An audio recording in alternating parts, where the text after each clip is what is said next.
Hey everyone, welcome to this brand new project that we have. We're starting right now. We would normally say welcome to 21st Century Saints at this point, and 21st Century Saints, we do welcome you, but this is slightly different. So if you were tuning in expecting some of our usual stuff, I hope you're going to get that, but also tonight is a significant night. Today is a significant day. And Sarah and I have learned so much in this crazy journey. We've learned a lot about some of the things that we've missed out on too, that other people seem to take for granted and know all about. As in my faith journey, I kind of thought I know pretty much Christianity. I understand what's going on with it, and yet people are experiencing it in such different ways. And I wanted to share with you tonight what's inspiring today. So it's going to be kind of worship based. We normally talk about how we engage with the divine in this podcast. But tonight we're moving into a new phase, and we're going to do this regularly that has more of a sort of worship focus, just to see what this is going to evolve into. So yeah, we're going to do that regularly, and this is a bit of an introduction into what that's going to look like. How does someone who's been through everything that Sarah's been through, everything that I've been through, everything that you guys watching, we've all been through so much. The people who are going to be joining me tonight that have been through quite the journey. How on earth can we still have a relationship with the divine when most days I'm really, really mad at the idea of the divine? Can we still engage? Is that even allowed? Because it wasn't always. Once we would have been called heretics, and now we can explore what worship looks like. And I'm really thankful that I have the opportunity to be able to explore what faith might look like in lots of different ways. So I'm hoping that this will be of worth to you guys. It's great to have Victoria and Kaz already in the chat. Let me know what you're thinking, because I love hearing from you guys. Okay, so tonight in the Northern Hemisphere is is it celebrated worldwide? I think it is. Maybe our first guest can tell us a little bit more about that, but certainly in the Northern Hemisphere, we are celebrating or marking the longest night. And I'm going to speak with Sarah a little bit more about what the longest night actually is, how it gets celebrated, but I'm going to begin with introducing you to a very dear friend of mine, and Sarah's. And actually, he's so well loved amongst members, both of his own faith community and by so many others in the UK and around the world. So let me introduce you to Andrew Bolton, who's been on quite the adventure himself this year. Andrew, do you want to say hey and tell everyone a little bit, if they don't remember when you've been on before, which would have been sort of last year, tell everyone again a little bit about you and your background. So Andrew Bolton, married to Jewel, who's sitting in the corner opposite me. We have two boys, both are married and both are living in the States. Jewel's American. I grew up in the north of England. I was born in Preston, which has resonance perhaps for Latter-day Saints. I met Community of Christ in Germany when I was a young adult. Today, I spend time writing and reading and talking with people and working on the allotment. And Andrew has a book coming out that we're hopefully going to get to mention before you finish up. Okay, I want to quickly ask you about the book. I don't want to forget about that because I think it's going to be spectacular. I asked Andrew if he would come and share with us a little bit tonight, and the spirit of the longest night has traditionally been a night that's set apart for grief, for people who've experienced pain or lost during the year. Andrew, I asked you to come and share your adventures of this year because I think it's something that really fits with what we're talking about tonight. So would you just jump in and I'm going to just hand this time over to you. Tell us what you've learned. So I'm going to talk about begin in my childhood actually, and then get to adventures more recently. So let me say that tonight is the longest night, as you've already said. It's the deepest darkness in the year in the Northern Hemisphere. I'm jealous of people in Australia and New Zealand for whom it's midsummer. So darkness, light.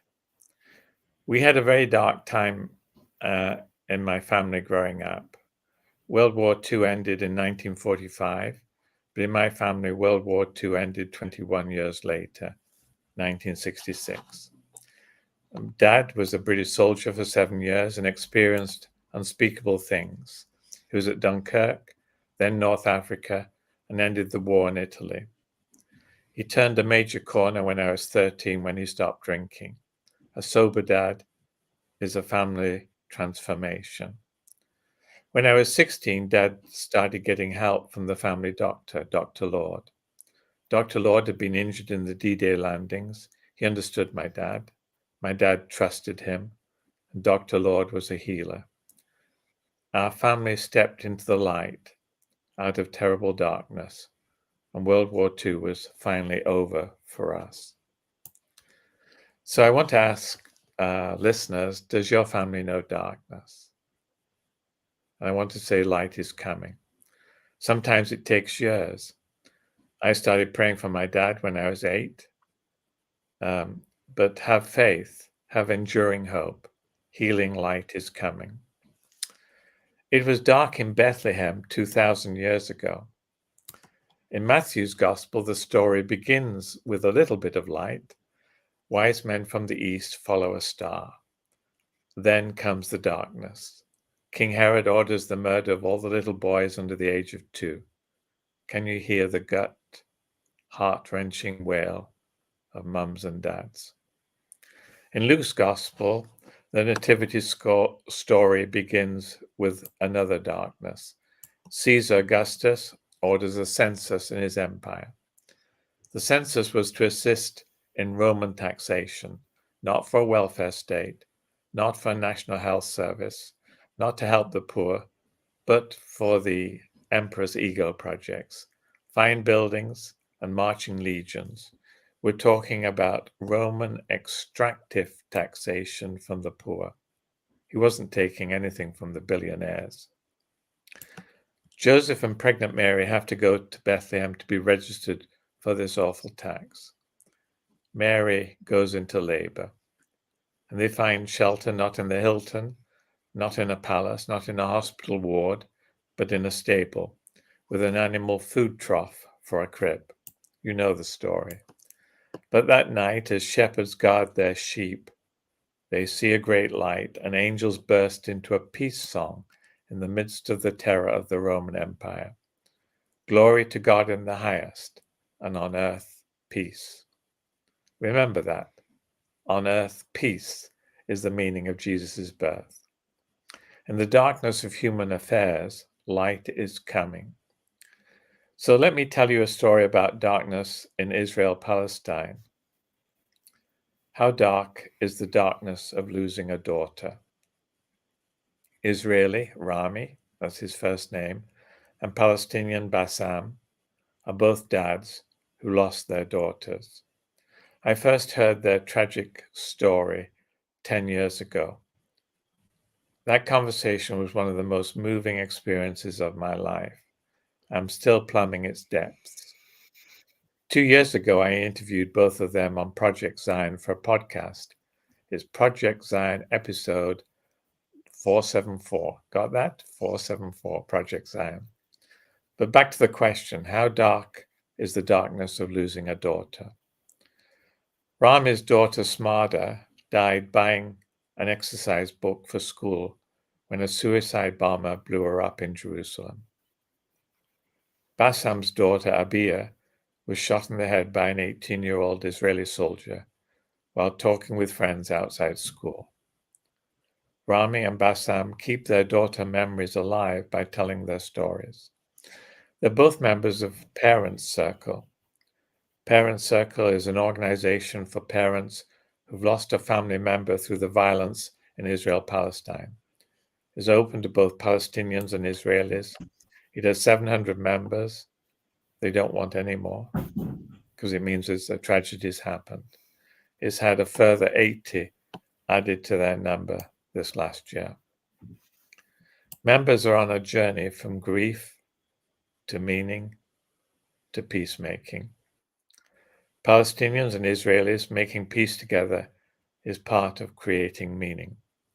They are Israelis and Palestinians committed to building bridges, not digging graves, and especially to ending the occupation of Palestinians by Israelis. They believe that until the violence of the occupation is ended, there can be no peace, no end to the violence in the Middle East. Both Bassam and Rami were part of the violence before their daughter's deaths. In the 1973 Yom Kippur War, Rami was part of a squadron of 11 tanks. Only 3 tanks came back. Bassam, as a teenager, threw a dud grenade, fortunately it was dud, at Israeli soldiers. He was in prison for 7 years. The British would say he was a hard, tough, unfeeling. One night he went to watch a documentary on the Holocaust in the prison. He went to laugh, he said. Instead, he found himself in tears. That was a turning point for him. It was different when he left prison. He joined Combatants for Peace. Later, did a master's degree in peace studies at Bradford University, England. He found the weather awful, but the course empowering. As I mentioned, Bassam and Rami told their story on Project Zion podcast 2 years ago, episode 474. At the end, Rami asked this question for all of us. What can we do? This is the question you should ask, he said to us. He then answered the question for us. What can we do? My father is a Holocaust survivor, he said, and an Auschwitz graduate. And 80 years ago, while they took my grandparents to the ovens back in Europe, the free and civilized world stood aside, never lifting one finger. So what we ask of you is not to be pro-Palestinian, nor pro-Israeli. This will not help us. We demand of you to be pro-peace and to be against injustice and against this ongoing situation in which one people are dominating another, one people are occupying another. This is the essence of the problem. It must change. It can be changed. I am a Jew with the utmost respect for my people, for my history, and for my tradition. And I will tell you that ruling and oppressing and humiliating and occupying millions and millions of human beings for so many years without any democratic rights is not Jewish. Period. Full stop. No two ways about it. This and being against it is not anti-Semitism. And if you get into an argument, you can quote me. Rami's words still make me think really hard. To be for Israel or Palestine is darkness, he said. It's being tribal. We have to remember that we're all made in the image of God. We have to be for peace. To listen to both Israelis and Palestinians, to work for reconciliation, to build bridges, to work for a world where daughters and sons are no longer killed. That's light. Blessed are the peacemakers, said Jesus, for they are the children of God. Every war is against children. And our church logo has a child at its center and peace underneath it. Let's go back to Bethlehem. There's much I could tell you about realities in Bethlehem today from my time there a month ago with a delegation of 7 Community of Christ members. And we're completing a report, and I can send you a copy if you email me. Bethlehem, Bethlehem. The first time I went to Bethlehem was 48 years ago. Jewel had invited me on a trip to Israel that her father was leading, and there were 20 or 30 others. I proposed to Jewel in Beersheba, but Jewel gave me no answer, no yes or no to my proposal. Off she went on long walks with the other boyfriend, Dave, that she'd invited on the trip. Jewel and I also had walks together, but no sign of an answer. 4 days later, we arrived at the Church of the Nativity in Bethlehem.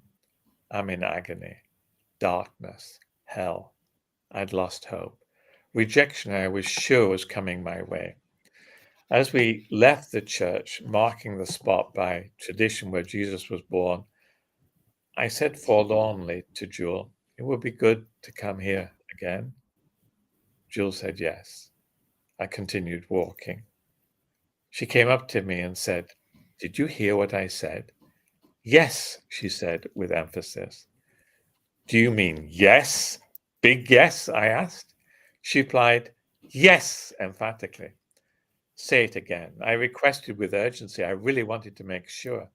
"No," she said with a cheeky grin, took my arm, and we walked out into the rain, so very happy. I was the happiest man on earth. Light came out of that darkness. May light come in your darkness, whatever it is. Thank you so much, Andrew. That has been incredible to hear. And as he points out, if you want to know more about what happened, what his experience was in his recent trip to the Middle East, you can get in touch with him. If you want to ping us a message, we'll put you guys in touch.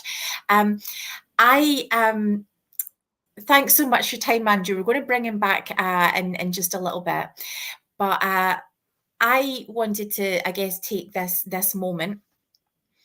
I don't really know what prayer looks like for me right now. And I think just at the moment, I'm just winging it and going with it. So I want to, with my eyes wide open, with nothing, carry nothing of the past with me about what I've been taught prayer looks like. I just want to very simply invite peace into this discussion, invite the divine into this discussion, and hope that our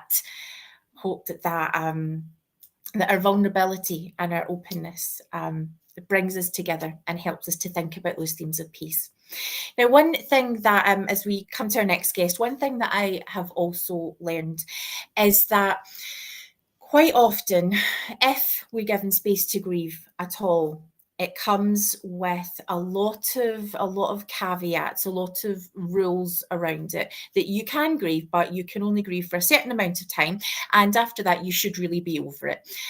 Or that, yeah, you can share your message of grief or pain, but it also has to be accompanied by all of the wonderful things that you've learned and how you're so much happier now having experienced that terrible thing. Often faith for me has looked like, here is how to endure your trial. And then when you get through your trial, you can see that actually, isn't that so much better that we can now recognize God's plan? We are able to spend some time today just recognizing that sometimes things hurt and that you don't have to have this isn't a time for the twinkling lights right now and the celebration and the feasting. Right now is the time where we're able to acknowledge how hard it is. And so I just wanted to invite you all into that space and to thank the vulnerability for those people who've already shared in the chat. I see you and I honour your grief. Now, with that, I'm going to bring on another Andrew, the wonderful Andrew Fox. And again, I'm going to let you introduce yourself, Andrew. Do you want to share with everyone who you are and what your background is? Sure, so I'm very happy to do that. So my name's Andrew. I'm married to Cheryl. Cheryl originally comes from Wales and made the big sacrifice of living by the sea to come and live in the Midlands with me, as far away from the sea as you can get in the British Isles. We have 2 grown sons who live not too far from us, and 3 grandsons that we love spending time with. Originally, I was trained as a maths teacher and did that for a while, and then I was a computer programmer. But for the last 25 years, I've been a full-time minister for Community of Christ. I've been a member of Community of Christ for the whole of my life. And I currently serve as the president for the British Isles of Community of Christ. And I'm really pleased to be with you this evening. It's so great to have you here with us. Andrew is one of those really well-loved people who every email he signs off with keeps smiling, and he has the audacity to mean it because he does it. he's pretty fantastic, and so I've asked if he would come on with us tonight to share a little bit about his experiences. Andrew, I'm going to hand this time over to you. Okay, thank you very much. So it is really good to be with you this evening and to have an opportunity to share with you part of my story. So the story I want to share with you really starts back in 2013. At that time, I was employed as the British Isles Financial Officer for Community of Christ. I remember early on in the year having a conversation with other people that were in the church office with me. We were talking about the struggles that some people have to face in their lives. And at some point during that conversation, I commented that fortunately my life had been mainly struggle-free. A couple of months later, I found myself sitting in a hospital waiting room, having just had a camera pushed down my throat and being told that it was very likely that I had esophageal cancer. I chose not to read up about the implications of my diagnosis, but I've since found out that some of my family members, including my wife Cheryl, did. And what they discovered at that time was that my chances of survival were about 1 in 20.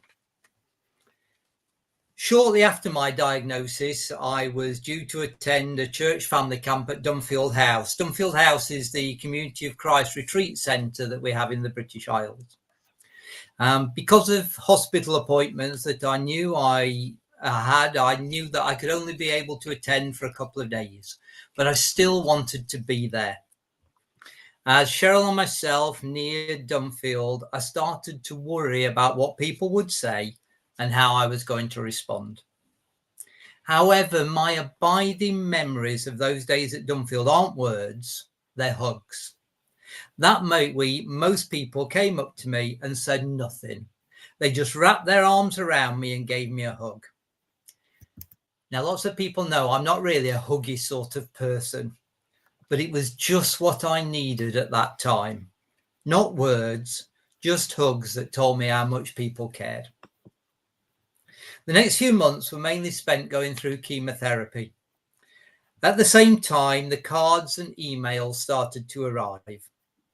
They came from people that I'd not seen for years. They came from all over the world, and they came every day. One of our church members who was living in Russia would regularly contact me to ask how I was doing.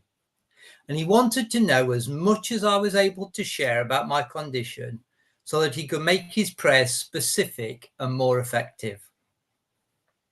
Steve Veazey, the prophet president of Community of Christ, got in touch with me to say that he was praying for me every day. People who know me, and James just talked about this, knows that for the last 20 years, I've always ended my emails with the words, "Keep smiling." My spirits were lifted by the many cards and emails that I received which contain those same words. Andrew, keep smiling. Jane also talked about prayer, and I struggle with prayer, and particularly at that time. At this time, I didn't pray for myself very often, simply because I just didn't know what to pray for. But I found strength in knowing that people all over the world were praying for me. On the 3rd of January 2014 was the day of my operation. On that day, one church member arranged a 24-hour prayer clock for me, and during every minute of that day, someone was praying for me and Cheryl. By now, it had been determined that what I actually had was stomach cancer, and in an 8-hour operation, the whole of my stomach was removed. I've since discovered that during the operation, it was feared that I was incurable, and there was thought of halting the operation.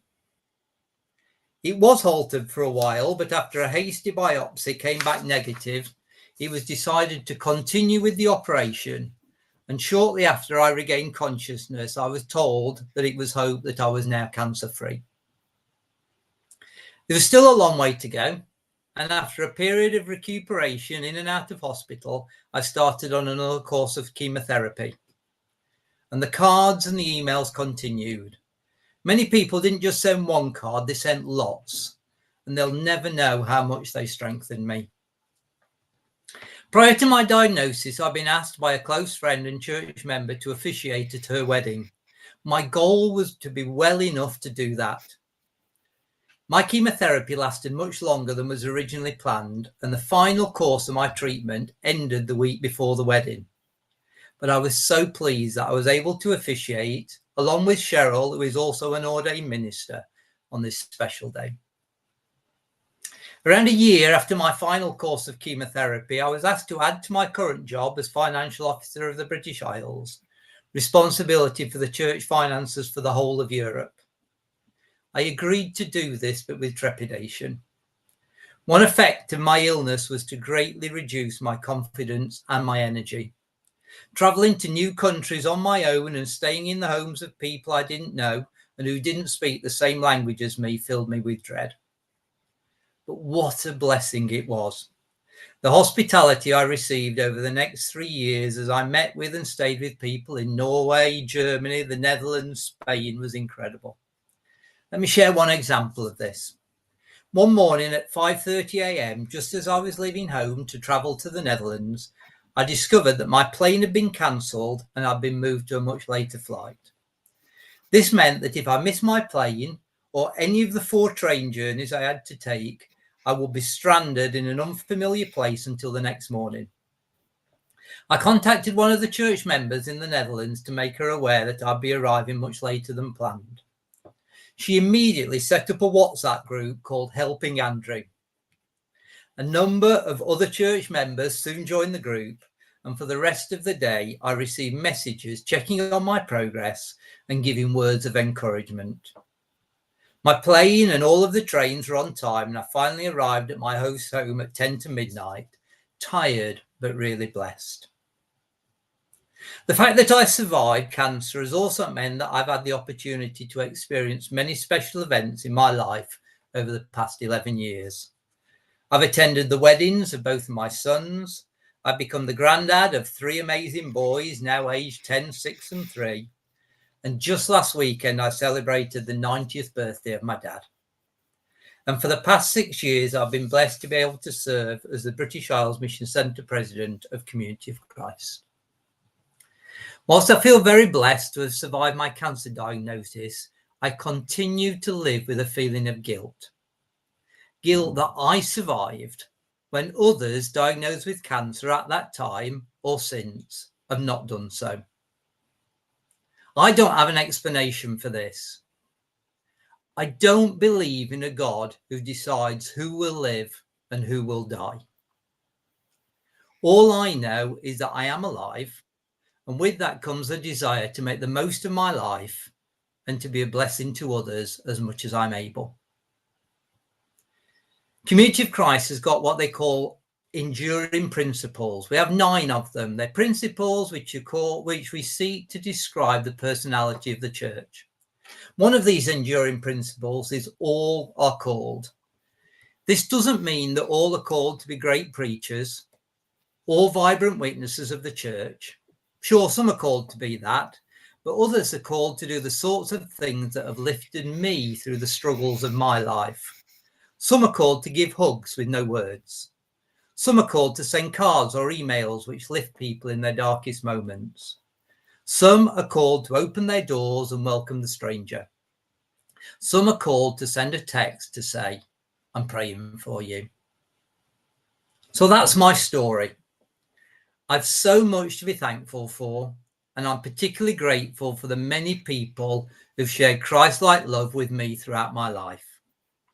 My hope is that I too may respond faithfully to my calling and share Christ-like love with those that I encounter each day. Thank you. Oh, Andrew, you're wonderful, and I know that that's resonated with so many people. We're going to say farewell to Andrew for the moment. He'll be back again with us just shortly. But I wanted just to take this opportunity. Often what's been handed to us is that no matter what happens, no matter what the struggle, no matter what you're going through, no matter what your grief, your pain, no matter what that darkness looks like, you are still expected to show up and serve and put yourself last. You're expected to keep going in spite of everything. And I'm not saying that that's not what we want. Of course we want to keep going. Of course we do. But it is, I think, to be able to take the space to say this is so, so hard, to be able to acknowledge that actually we feel guilt, to be able to acknowledge that I have no resources that I am able to give you at the moment because I am trying so hard to breathe in and out. And I think I just want to honour the stories that we've already heard that have spoken to that. No expectations. When you're grieving, we don't have to have any, just getting through that grief. Everybody doesn't automatically make it through life. It's not a given. Everybody doesn't always make it through that pain. And I think acknowledging that, I think having that time that we were promised someone was going to mourn with us. We were promised a community that was going to mourn with us.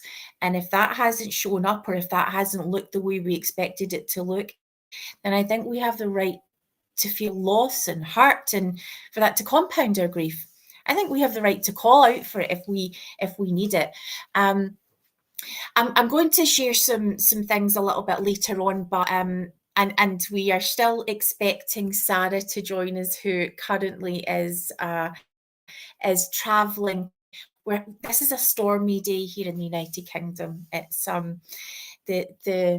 we've had thunder and crazy stuff here in Scotland. So yeah, safe travels if you're out.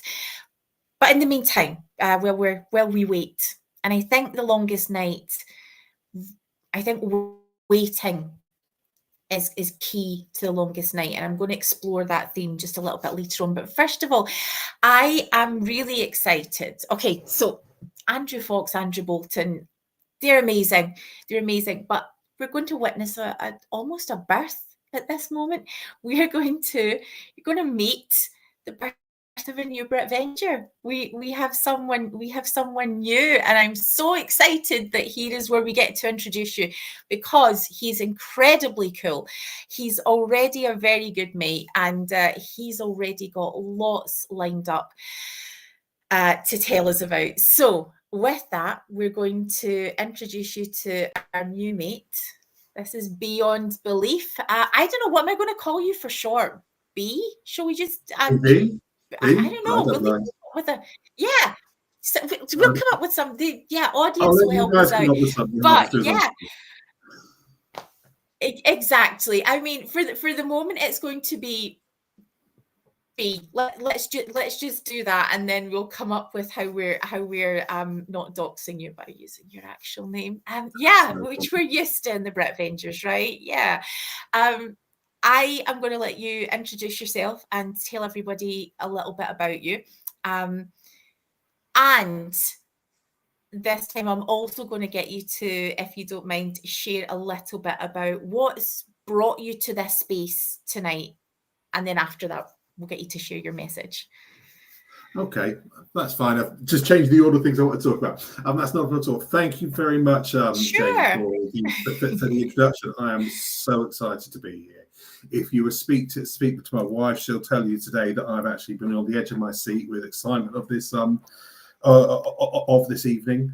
I'm very honoured and very, can I use some Mormon terms? I feel very blessed that about a week ago, I shared through some of the forums that exist in that ex-Mormon, that deconstructing Mormon space, some thoughts about whether I was prepared to put myself forward and do a little bit of podcasting and talk.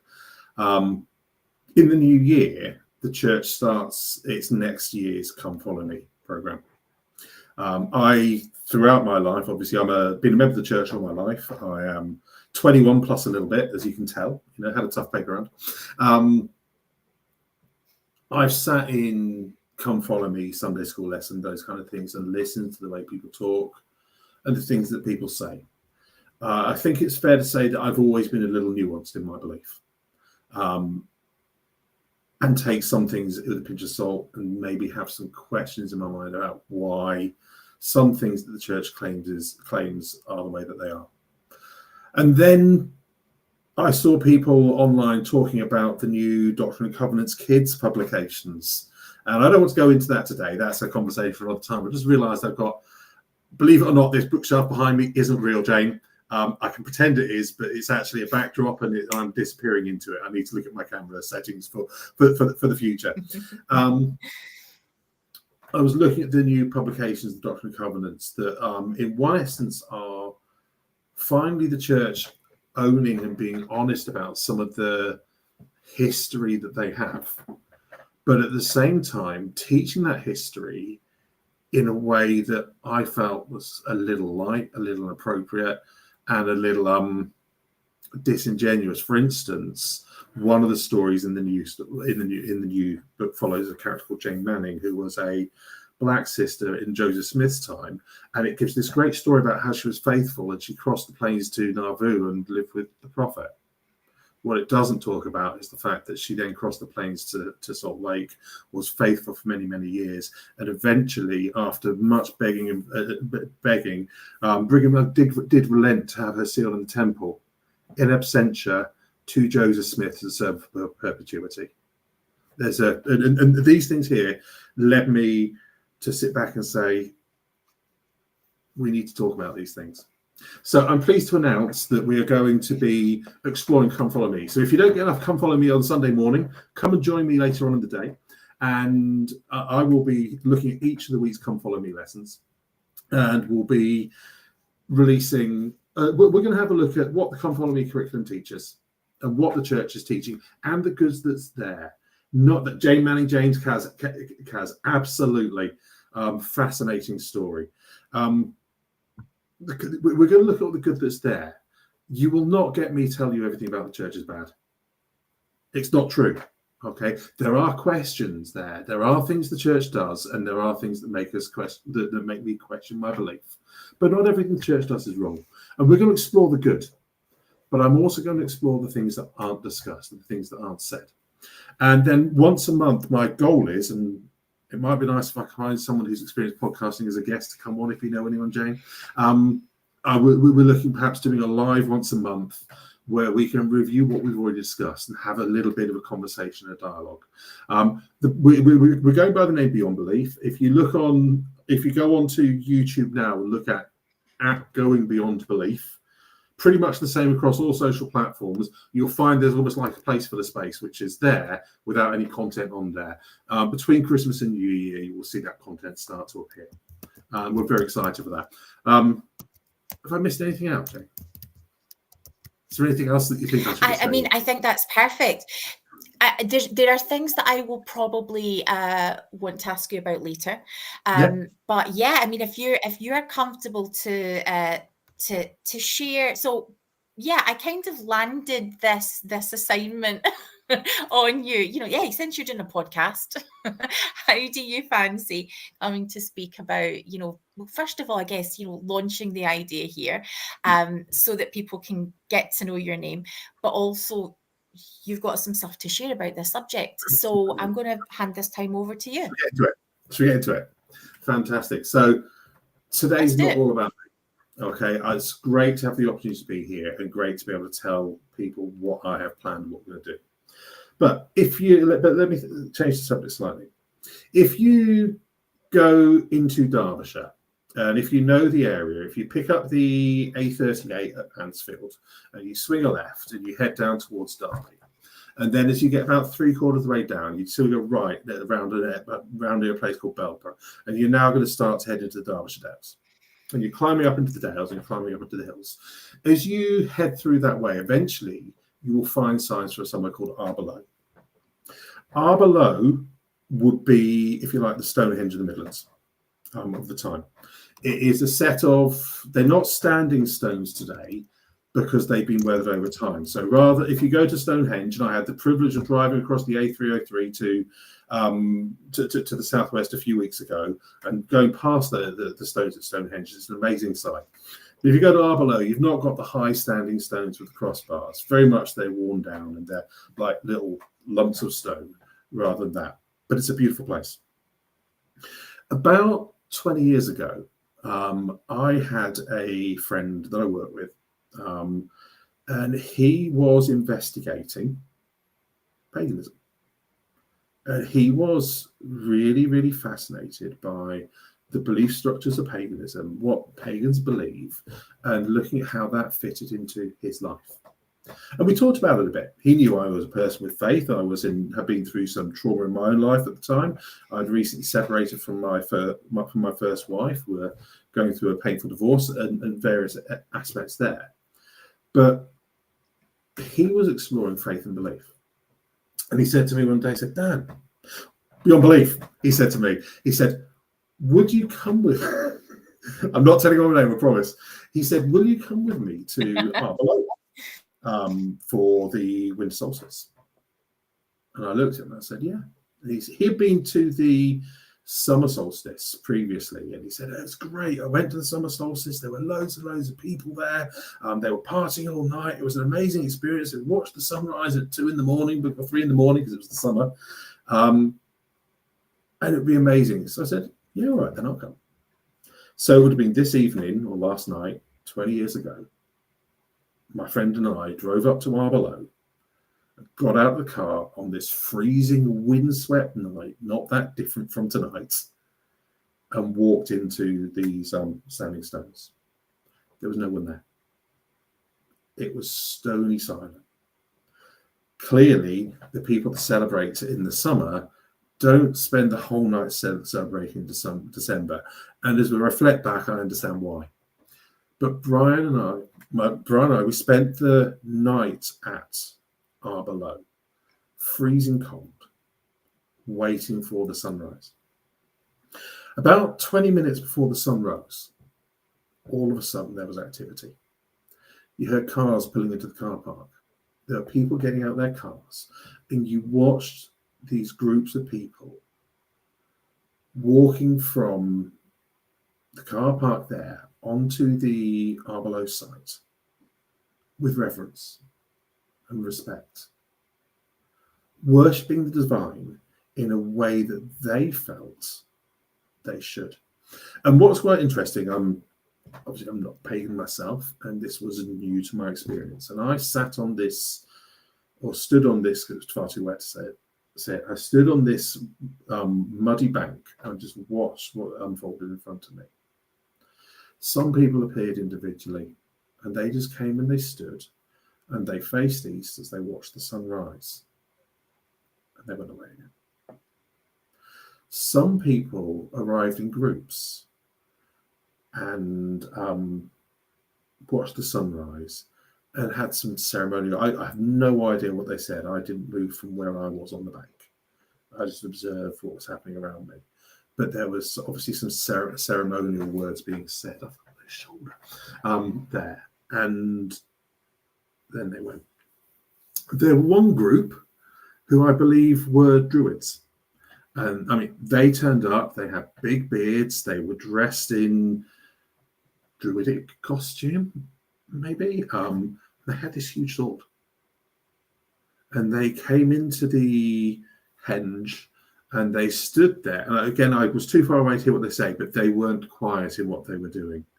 And they spoke to nature, and they spoke to the divine as they saw it.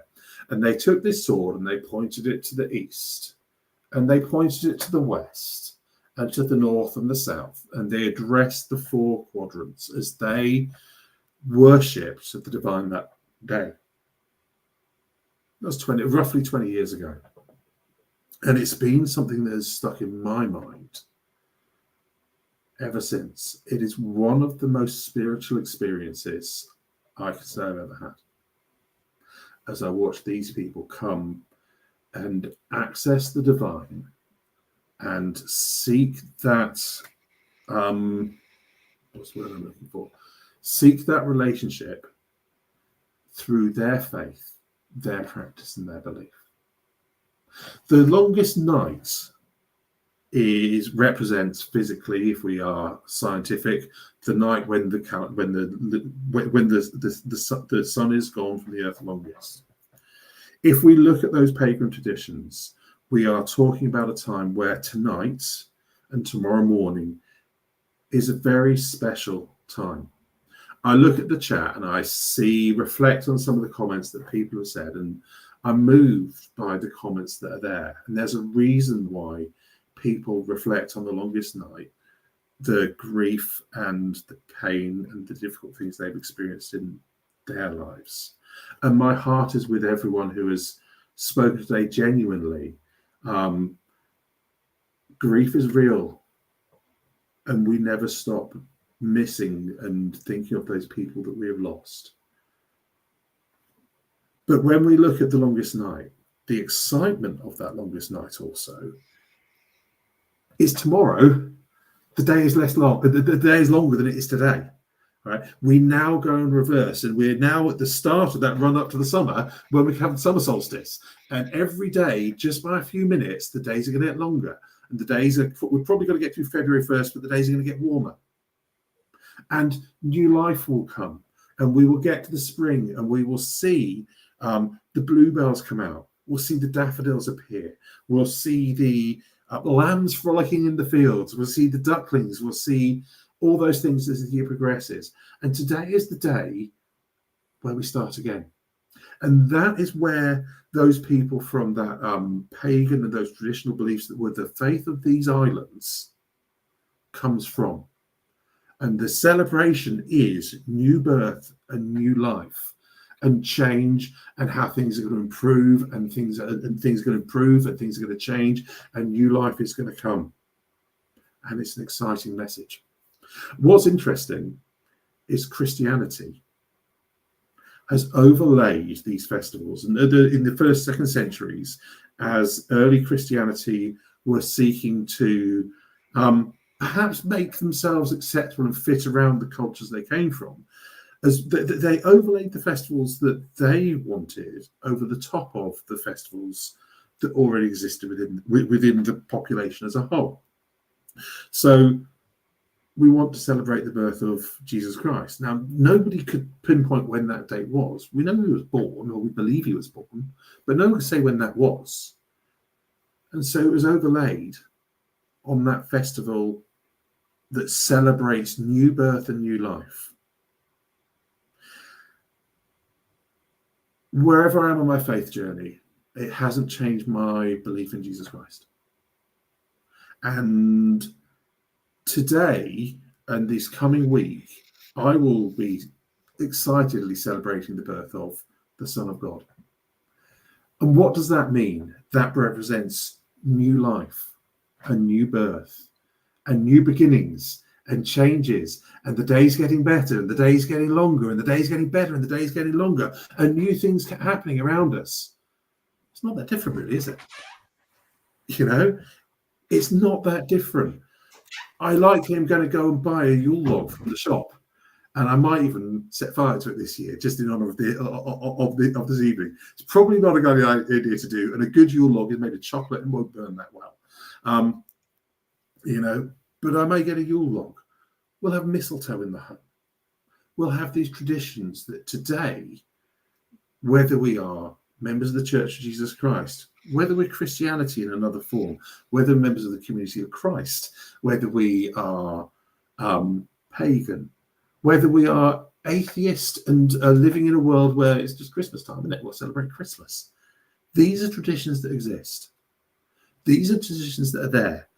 And I think anyone that I know, whatever their faith system, is between now and next Wednesday going to reflect on new, change, rebirth. It's a new year. What can we do differently? How can we be better? I don't think it matters how we access the divine, whether the divine is a person called Jesus Christ and we worship him through a church, or whether the divine is someone that we access as a pagan, or whether the divine is something where we look at the world around us and see that it is good. We have an opportunity to reflect and celebrate new and embrace new and change with that. Do I close in the name of Jesus Christ? Baby, you close whichever. I think you've been named baby by the chat. So that's wonderful. Thank you so much. Those insights are incredible, and we'll hear from you again just shortly.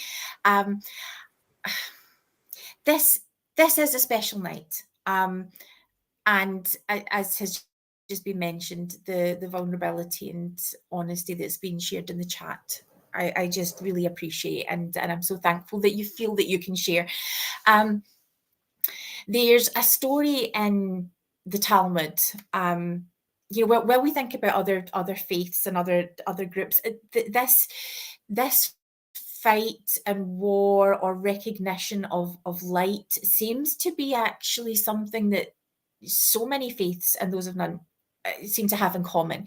We've already had Eid. There is Hanukkah and the Festival of Lights. There's this incredible story in the Talmud of the first time that Adam, in leaving the Garden of Eden, experiences the winter solstice, experiences Yule, and that he thinks that this is because of his own sin. And that in the story, Adam is so devastated that he has clearly sinned so much that things are becoming worse, and that the world is changing into this state because of his lack of faithfulness. And I mean, how much can so many of us relate to that? We get told that in so many different ways. And if you're sick, it's your fault. You got sick. If you're, if in any way you stumble, you should have been more careful. We carry the weight of our own grief on our shoulders. And in the story, as Adam fasts, then he sees the next day it becomes lighter, and the summer is going to approach. He understands that this is the cycle of the year. Now, we had just heard there about sort of the Druidic traditions, which are very closely linked to Celtic traditions. So Druids in the Celtic tradition would have been almost sort of a priestly or kind of scribe type of class, but they would bring mistletoe, greenery with berries to celebrate and to bless growth and new life.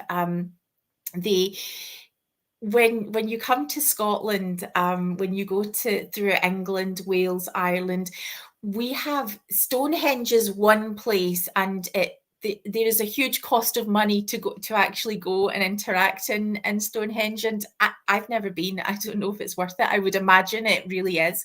But these stone, smaller and sometimes quite large stone circles exist all over the United Kingdom, especially in Scotland, and most of them they are just there. They are free. You can go, and so we not only do we recognise that this is a part of thousands of years before Christ, that this is part of our history of where we came from, but certainly in Scotland, I'm sure in Ireland, I'm sure in Wales, there are lots of elements of these traditions that we retain.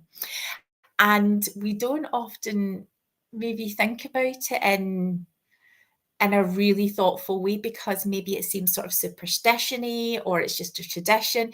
But they're particularly around this time of year, they're things that we feel very strongly about here. So, for example, one of the traditions of the new year that we celebrate in our home is we will open at the stroke of midnight. We will open the front door to let the new year in, and we open the back door to let the old year out.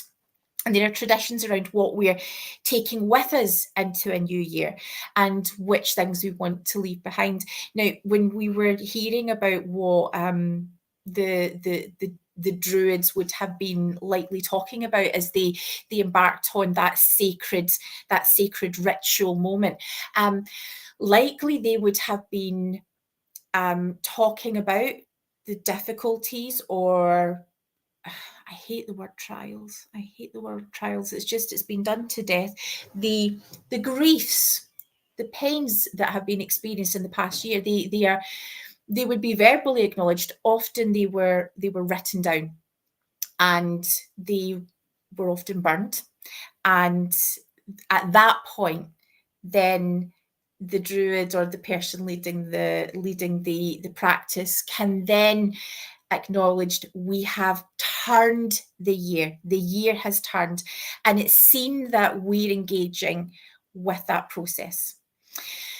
So what I'd wanted to share was for me, I think I shared a little bit of this earlier in the year, but when I had my baptism experience, the night before, I had in sacred time with my very, very dear friends, two women who knew the significance of what this meant. I created my own fire. I was able to give back to God with thanks the clothing that was to me and is still sacred. I prayed over it in the company of my sisters. And the part that I didn't ever share was this. That was a sacred rite of passage for me, to be able to give thanks for the job that and the experiences that this sacred clothing had given to me. This was part of my life, and I wanted to let go respectfully and honour that. The next morning, in a Celtic tradition, took the ashes and I rubbed them on my arms and on my ankles and feet, so that the next day, when I went into the water to be baptised in Loch Lomond, I was washed clean. So it was there was some of that tradition that I wanted to, and symbolism that I wanted to bring with me. When we are told about grief and trials and pain and how we should be suffering, or how we should be experiencing our suffering, often it is with the expectation that there should be some kind of sacred, holy knowing, or that you have let go. And when things are part of your heart, when things have become part of you, there is no letting go. They will never be let go. And so I want to share, I'm thinking that it is entirely possible that Sarah is maybe not going to join us tonight with traffic. So I'm going to bring the guys back in a moment, but I want to share this before I do. I feel very strongly about the concept of radical acceptance. And that's something that I'm able to do in partnership with being able to give things over to a higher power. Now, some days that higher power I am so mad at I could spit. Some days, I mean, Jesus, the fig tree who was doing nothing but being a fig tree, fulfilling the measure of its own creation, and you're cursing the little guy for what? So, I mean, that's a sucky thing to do. And I am loving that I am in a space where I can challenge those questions, challenge Jesus by asking those questions. I am appreciating being in a space because I think the longest night is a space where we can remember that we're wrestling with these things throughout the year. We shared stories, of the Talmud, of Druidic tradition, of Bethlehem, things that may only ever be seen as stories. But some of those stories I'm choosing to hold on to because they have value to me. Some of those stories I'm going to fight for, whether or not they are in actual fact only stories. There is meaning in there. There is meaning in the experience of all of the stories that have been shared tonight. And I want to hold on to them and I want to honor them because people fought for them. And if we engage and we wrestle and we've got a robust enough Jesus who can handle it, a robust enough deity, a God who can handle my anger and my pain and the fact that I am going to possibly spend the rest of my life in grief, then maybe this is going to make that grief a little bit more interesting. Maybe this is going to make me a little bit more robust as a person. I am excited at the possibilities that my life has, but I am angry. My husband lost so much of his life to alcoholism, and we can celebrate that he's now in recovery, but it is really hard. He is an alcoholic. Look who's here. Sarah is joining us for this part of the story where we're going to talk about radical acceptance. Hope you had a good journey, girl. Yes, so Charlie he's never going to be healed. He's not through that trial. Every time someone asks him to go and celebrate or go out for a meal, that is going to be so, so difficult. And some days it will be harder than others. And some days it will be easier than others. I fight constantly for the rights of my children to receive the basic level of support for their human rights, the basic level of support to give them a dignified life. A son who has special needs and is profoundly alone at times, and it's really, really difficult to be his caregiver and to not be able to help. So I can say that when I know that someone else is thinking of my son, when someone's praying for him, when someone's taking a moment to think of him, oh, God in heaven, that person is holy to me. And I thank you for that, those people who've done that for him. But I had a meeting just this week, and it was with some people who provide an advocacy service because I need some help to fight. It's exhausting. And I was hoping that these people would be able to sort of take up a bit of that role. And they, and sort of telling them, here's our situation and here's what we would like help or support with. Can you help us to be able to, can you help advocate for us to be able to get this support? They pretty much told me, no, it's not really gonna happen. It's not ever really gonna look like that. I would lower your expectations. Now, our expectations are in the basement. Okay, we have no expectations. But to hear, oh no, it's probably always going to be like this. There's a moment of devastation. Then there's a moment of, oh, we're not pretending. I don't have to pretend this. That's empowering. Okay. Because quite often people will tell us, oh, we can do all of these things. We're going to make sure that the people who support this child are trained, that they have got a plan. We're talking about real fundamental basics here. Those things are possible. If you're telling me it's probably not going to happen, then we're not going to have to pretend this anymore. I can be real. I can accept this. Now, when I get to the point where I can accept things as they are, that they suck, that I am angry, that I am grief-stricken, that I am tired, then I get to think, you know what? You don't get to tell me what is possible.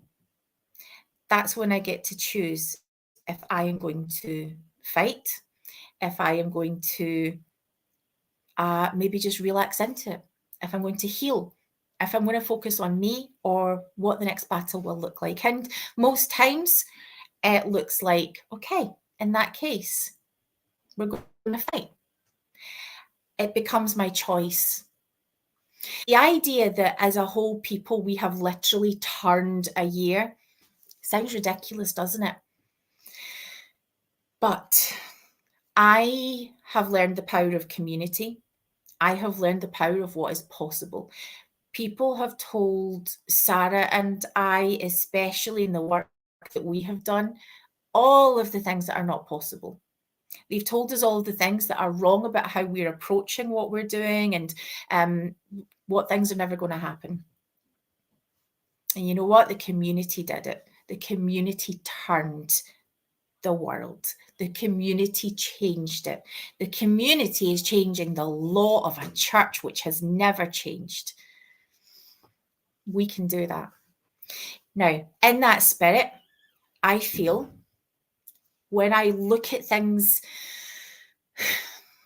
and accept them as they are, and I resent it and I hate it, and things should not be like this. It is not fair, it is not right, and it is cruel, and we feel guilt, and I'm going to choose to carry on anyway.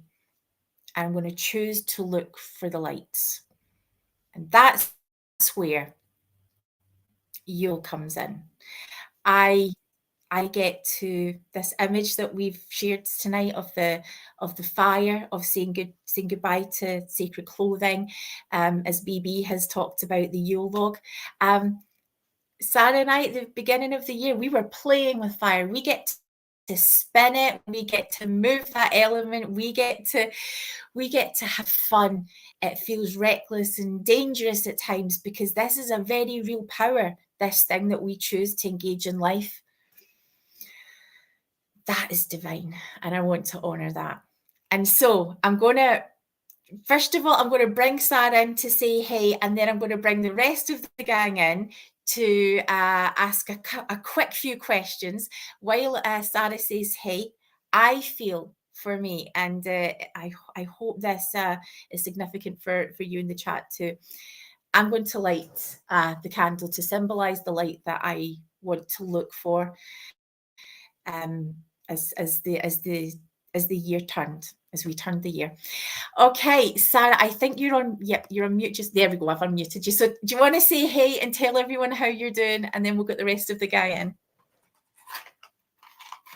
Have Hi, you had everyone. a safe journey, Sarah? I'll tell you about my journey later. It's been a mission. It would take up hours. Okay, it's good to be here, and I'm sorry I wasn't here for this show, everybody. I'm sure you've had a good time. Jane's a fantastic host. I'm sure the rest of the gang have been amazing in supporting and bringing to you to think about the longest night. And with the longest night comes the shortest day, doesn't it? And those two are kind of they're very powerful images, aren't they? We have the shortest day. We have the shortest time to wait for nightfall to come again. But then when that night comes, it's a long time, the longest time of the whole year for us to wait until the beauty and the rising of the sun, of the new day. And that's it's been a powerful image in my mind the last few days, just how that longest night can be a time of rest and recuperation. It can be a time of switching off, a time of, there we go, let's put everything to bed now, let's go to sleep, let's get over the day, and let's start the new day afresh. But the longest night can also be a very long time if you're experiencing a dark night of the soul, if you're experiencing a difficult time, if you're hurting, if things aren't going the way you had planned your life to go, then the dark night of the soul can last a very, very long time. And it can be a very powerful image. I don't people covered tonight because I got in, literally walked in through my front door less than 5 minutes before logging on, having let you all down by not being here at the start. So I don't want to start talking about things that you've probably already covered, about things you've already covered. No, we haven't. Like I say, people, the guys have shared a wonderful message with us. Okay. And yeah, I think the thing that we haven't really talked about is the dark night of the soul. So it's very, very real and very valid. So yeah, keep going. I think it's really significant, isn't it? Because after the dark night of the soul comes a beautiful rising of a new day, and with that rising comes new hope, comes a breath of fresh air, comes sunlight, comes warmth after the longest night. But that longest night can be a very, very long time for some people. One of the I want to mark it in the period of hours, Sarah. What you're saying about the dark night of the soul suggests that it should be over in a few hours, but often it isn't. Often we're talking about a very, very lengthy struggle. And what's worth mentioning, I think, that's really important just now is if indeed you are struggling to see the light, speaking to a doctor can be incredibly important. And if you need help to feel that, then I think engaging with the supports that are out there. So if you're feeling alone, if you're feeling lost, then we can put some support helplines into the chat. It's very, very significant. This time of year is really difficult for people. It is. So I just want to mention that too. So medical support where it's needed. Sarah, you go on, please. And with that, Jane, I think that notion of talking about support is really important because we all need that, and we all need that in different ways. And one of the biblical stories that went through my mind earlier today, I've had a little bit of a mission of the day today, folks. I really have. But one of the biblical stories that started to go through my mind as I was mulling and discussing a few things with a child of mine was the story of the Good Samaritan. Now, I have a weird relationship with scripture and God at the moment, in that I don't know where I sit with it all at the moment, but there you go.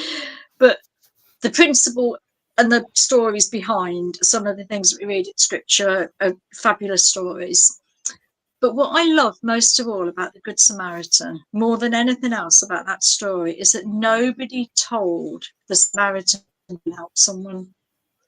No one sat there and said, oh, by the way, this is your assignment now. Go help that person because he's just been beaten up. He's been hit by robbers. He's been attacked. Can you go help him? And he did sit around waiting for somebody to tell him to go and do that. He saw a need and he acted upon the need that he saw. He didn't to be directed. He didn't wait to have a discussion with his mates or a discussion with his priesthood leader or bishop or anyone else like that, or a spiritual leader, or somebody he'd known all his life. He didn't wait to have any discussion or guidance. He saw a need and he went and acted upon the need that he saw, which was somebody that had fallen into a really difficult situation that they couldn't get themselves out of. It wasn't a situation of their own making, but it was a situation they lost control over. And the Good Samaritan went along and helped. Now, that was probably a very long, dark night for the person waiting for help. For that person waiting to see and to come along their way and help, that would have been a long, dark night. But with the rising of the new day, when somebody came along and ministered and helped and said, hey, I'm here, I'm going to look after you, this is going to be okay, we're going to get to somewhere where we'll be safe together, and I'm going to walk you there, and I'm going to stick with you somewhere where you can be helped. would have brought a huge comfort and relief to that person. And I think one of the things about this shortest day, longest night, is that sometimes people need help in the cause of the longest night. And I know I've probably taken it to depressive, morbid side of things, like, hey, this is about when people are having a hard time. But there's a lot we can learn from that story of the Samaritan, an awful lot we can learn. Don't wait to be asked. Don't wait for a committee of people to come together to tell you whether you should or whether you shouldn't. Just see a need, trust yourself, trust your ability to make a difference, however that is, and don't think you've got to do it all yourself. Just walk with somebody so where they can get help and where they can be supported. And I think if we can take that away, then we can ease a lot of the suffering of the long night of the soul, dark night of the soul for a lot of people. And I know there's a lot more to the longest night than but that's been on my mind. I've had cause to have that on my mind a lot today. Yeah, I think it's really important, also that we acknowledge that that we don't have to apologize for sounding morbid or like we're talking about depressing things, because people are experiencing those things in real time, and it's about honoring those real feelings that we're having. And Christian faiths all over the world, chairs are being set aside and laid out for people who are no longer there this year. This grief is being marked in very real ways. Sometimes that will include the lighting of Advent candles, but there has to be that time for honestly sharing what we really feel and not what we really should feel. And I am so glad that I got to spend this time with all of you. Yeah, it doesn't always make us stronger. It can wreck us. If I didn't have children, my mental health would be so much better. That's the reality of it. But yeah, we do, and it's my OCD has a absolute field day with some of these themes. We care, and so it hurts, and this is the price we pay for humanity, and it's a high price. And I think we just have to have space to feel, to really, really feel, because we worship a God who really feels those things, who weeps. We worship a Jesus who really felt that, who felt that God had left him. And I think if we're not going to lecture Jesus for a lack of faith, then maybe we can cut ourselves some slack too. Maybe it's okay to be in a space where it just hurts. So with that, thank you for being part of this discussion. But I wanted to close with a what three things moment. This is a moment that just to speak to our soul. And I wanted to ask the gang who are here three questions. So first, but Andrew, yours is going to be slightly different. So my first question for you guys was, what book are you reading right now? What's your favorite book? I want you to talk about. First question is, what book? And Andrew Bolton, I fully expect you to mention a book that we can look forward to reading, that we're hoping will come out. Is it January, the book that you've been working on? No, we're not sure of the date yet. I'm hoping. Okay. Watch this space. Do you want to? Would you mind sharing a little bit about what that project has been? What the book is? Well, there's two books actually. So the first one is Living the Sermon on the Mount in Difficult Times, and I'm hoping that comes out by May. So it's intended for group study, but you can read it on your own. I've had this interest in the Sermon on the Mount for 30 or 40 years. So that's the first book. The second book, which may be of interest to this group, I'm a co-editor of. It's called Radical Spirit, The History and Potential of the Latter-day Saint Tradition. So this is when Latter-day Saints have done the right thing and been inspiring. I love it. I love it. I am hoping that that you will come back and talk about it whenever it comes out. So, yeah. So, what book is that going to be your book that you, or are you? Is there anything that you're reading just now that you'd recommend? So that would be a distraction if I talk about what I'm reading at the moment. Well, that sounds fine to me. But I better say, I'm researching Christian Zionism because I think it's part of the problem in the Middle East. And I'm reading a book that was written by my father-in-law called Dreamers of Zion. Awesome. Thank you. So we can, if you're interested, you can check those out. Andrew Fox, what book?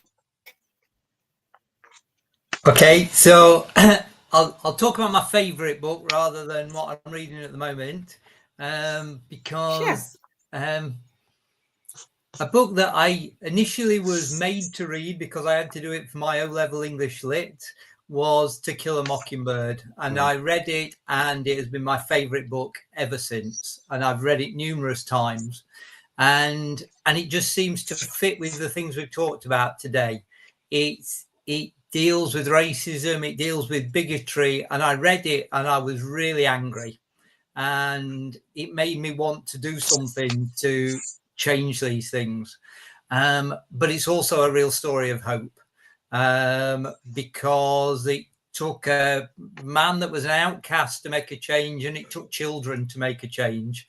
And so for me, it's also a message that people are inherently good, and we just need to find that. So yeah, I've not read it for a few years, so it's probably about time I read it again sometime soon. Love it. BB, what book? Do we still have you with us, BB? Oh, we do. Yeah, I'm still here. I just need to make sure I'm more slick on the mute. I spend my life online, and I still am slow on the mute. I apologise for having to look this way, because as you asked the question, I turned to my Kindle, which is just over here on my iPad. There's two. Can I pick two? Can I be greedy? Yeah, it's Christmas. Yeah, of course you can. Brilliant. So the first book I'd like to mention is one I've been working through with my daughter, and it's called The Bumper Book of Very Silly Jokes. Over 750 laugh out loud jokes. So for instance, Jane, if I would say Doctor, I feel like a pack of cards, I'll deal with you later. Oh, superb. Superb. Well. Okay, so that's one of my books, and my daughter and I, we've absolutely loved exploring this joke book, and as a youngster, her starting to understand how humour works, and it's just hilarious telling Doctor jokes with my daughter. But the other book I'm reading is a book by someone called Annalisa Young. You may recognise the name, and the book is called Wife Number 19. And that's slightly more serious. Oh. Okay. Annalisa Young, for those who are not familiar with the name, was one of the wives of Brigham Young. She believed she was wife number 19, hence the name of the book. But the suggestion is she may well have been well further down the line than 19 in reality, as wife number. Annalisa Young left Brigham, left the church, and she published a book about her experiences as one of the polygamous wives of Brigham Young, and then went on tour around the United States doing on the speaking circuit, being invited to talk to people and tell everyone all about these evil Mormons in Utah and who Brigham Young was and what the bad things they were doing. If you've not read it, it's fascinating. It is a really, really fascinating read. You've got to accept that Annalisa Young is someone who has an axe to grind. She's not neutral in where she's at. By the time she leaves the church, she isn't very happy with Brigham and the way she was treated. She has concerns perhaps about the way the church is living and the teachings the church has there. And so she doesn't pull her punches, and it is clearly written from a point of view of someone who is not a fan, if you know what I mean. but she writes about some of the historical context of the things that are happening around her. I've just finished a chapter at the moment which talks about the Mountain Meadows massacre and the events around that. Now, I've known what that is for a long time, but the detail that she's put in there, what I didn't realise with the Mountain Meadows massacre is that those people that died were actually surrounded by the members of the church who were pretending to be Indians for 4 days before they turned around and invited them to come out and were under a white flag, and they were going to feed them before they then performed the massacre. Man, woman, and child. You're into Dark Nigel, so some intense I do apologise. Christmas reading. Yes. Yeah, it is. No, you don't have to apologise. It's fascinating. It's quite dark and deep. And that she reflects on. There's a chat before where she talks about the church in Utah went through what they call a Reformation, and she talks about the way she describes it. And like I said, I've got to take her bias into account with all these things. You've got to look at the bias of your sources.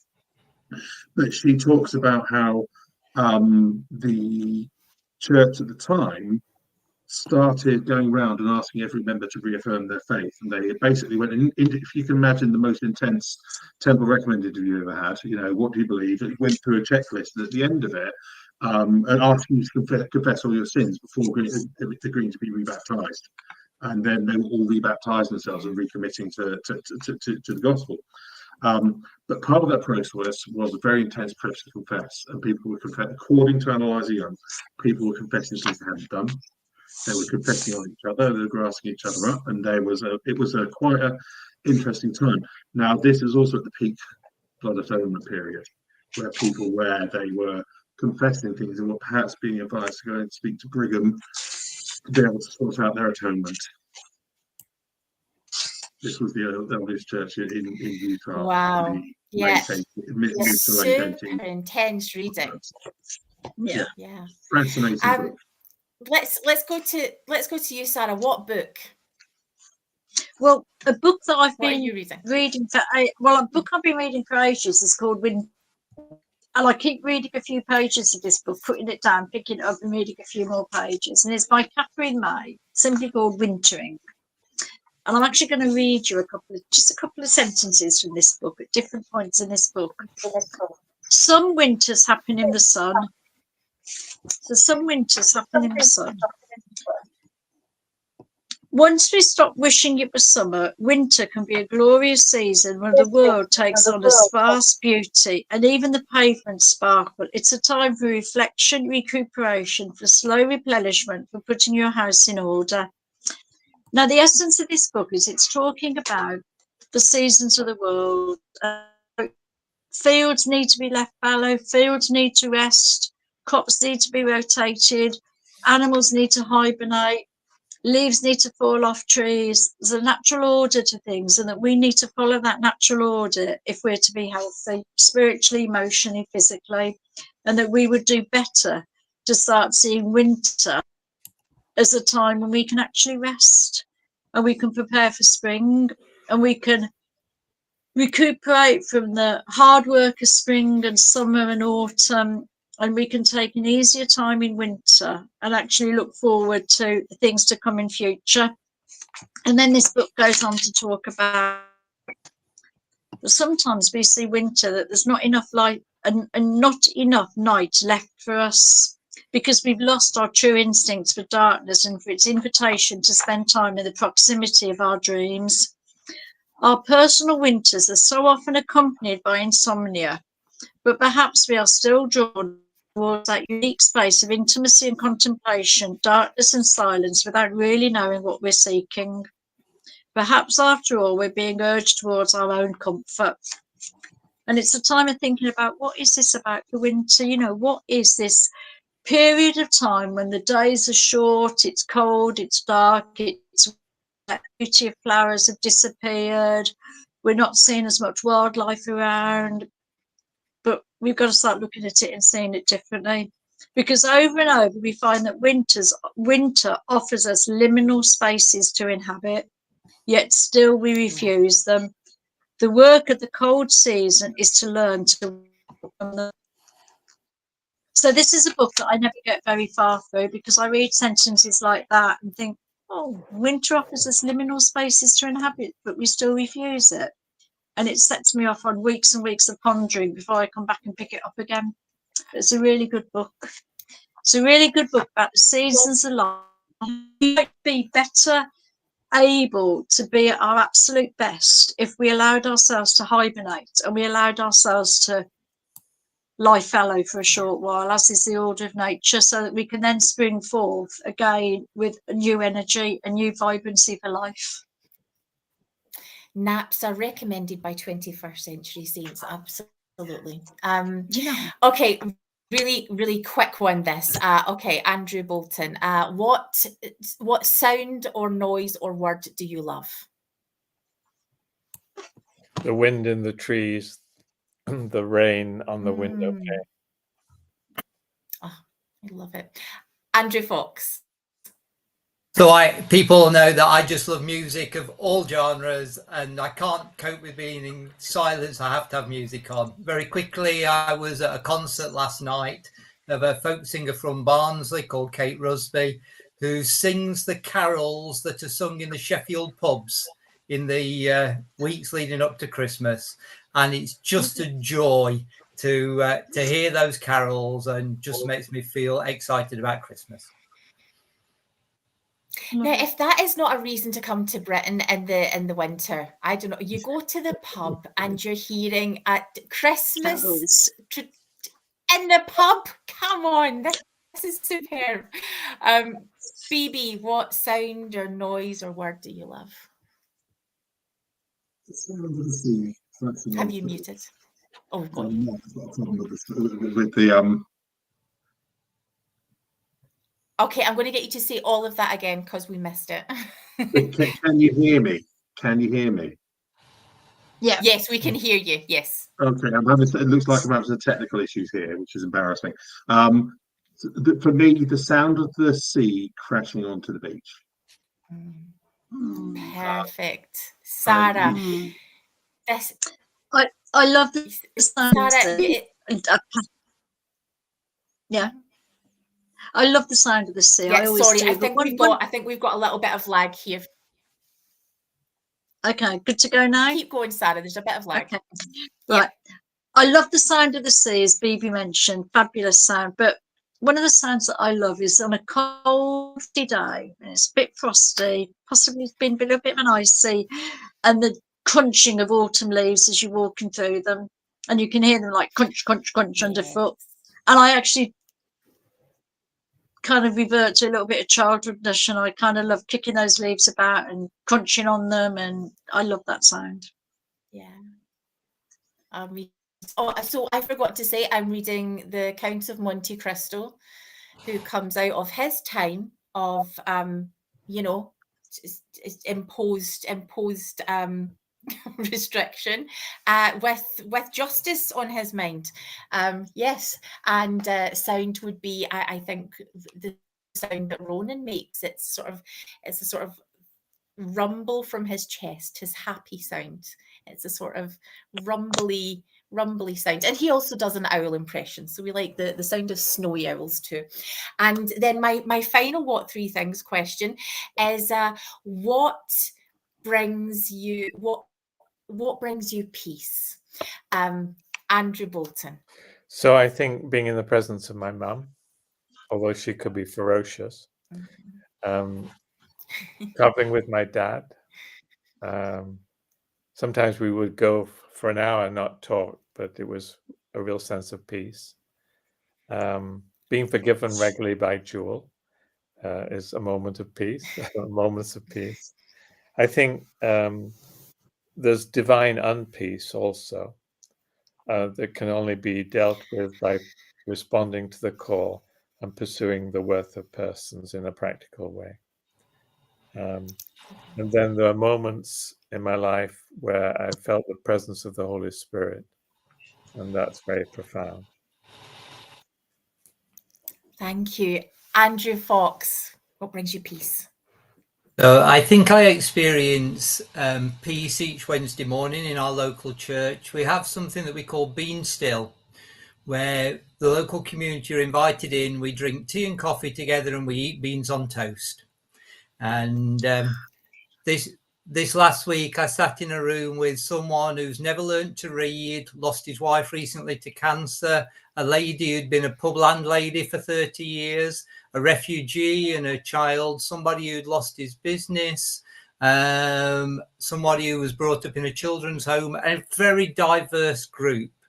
And yet they found a place of sanctuary. And as I sat in the midst of all of that, I really felt I was experiencing what church is supposed to be about, which is about providing a place of peace. Thank you. BB, what about you? What brings you peace? On a night, once my daughter's asleep, my wife and I tend to spend, even in this time of year, spend a few minutes in the garden. We look up at the sky and we reflect on the heavens and the vastness of the university around us. I spend a few minutes with the love of my life while we can contemplate our lives and what we want to out of our lives and the vastness of the world that we have. The other side of it is to echo what Andy said. He talked about family.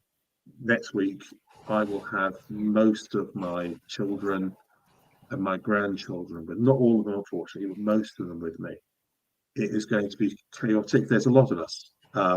Well, a lot. There's going to be about 10 of us in the house at the moment, and I'm old enough to have family and grandchildren and partners that are that large. It's going to be chaotic.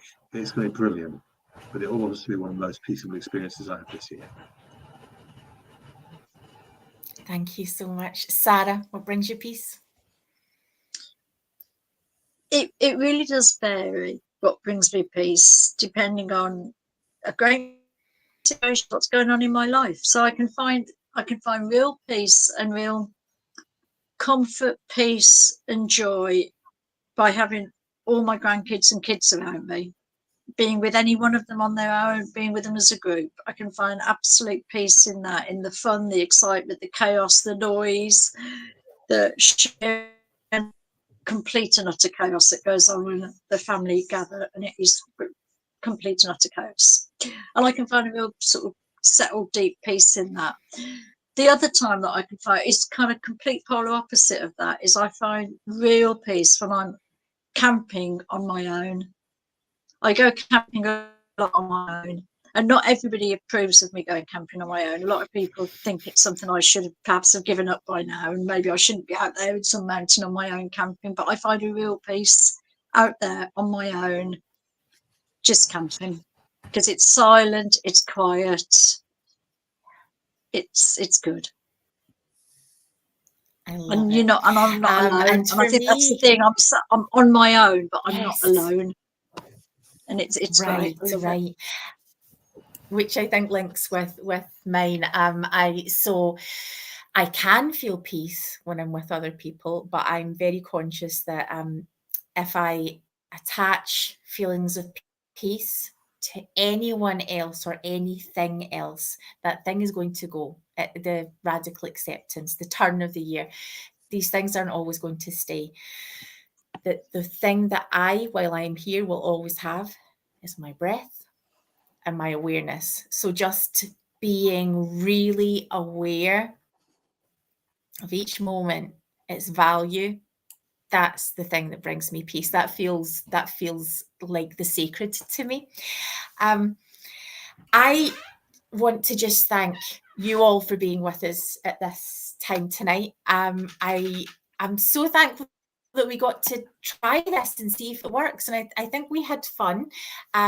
Hopefully we'll do this again, and it's going to evolve into something new. And so thank you for being here while it's being born. I want to take us out tonight with just a moment of reflection. I want us to just bring before the divine those we've lost, those who should have been here, those that we miss, those who left, those who are in pain, our families who hurt, the people that we should have encountered that we have not, the things that we should have done that we have not, the loss, the emptiness, the coldness, the loneliness. I want you to fix them, God. I want you to make it peaceful. I want this to be summer. I want to not feel anger and grief, resentment. I am thankful for those who don't take it away from me, who honor my ability to feel these things. I give thanks for this community that we have and that we share, this community that we're building together. I am thankful for the people who make the year turn, who make the world turn. I am thankful for the fighters, for the peacemakers, and I ask that you bless them and their journeys, wherever that journey takes them. I ask on behalf of this whole community, amen. Everyone, thanks so much, and we look forward to seeing you in the new year. Have a peaceful time. Good night, everyone. And Good night, everyone. thank you.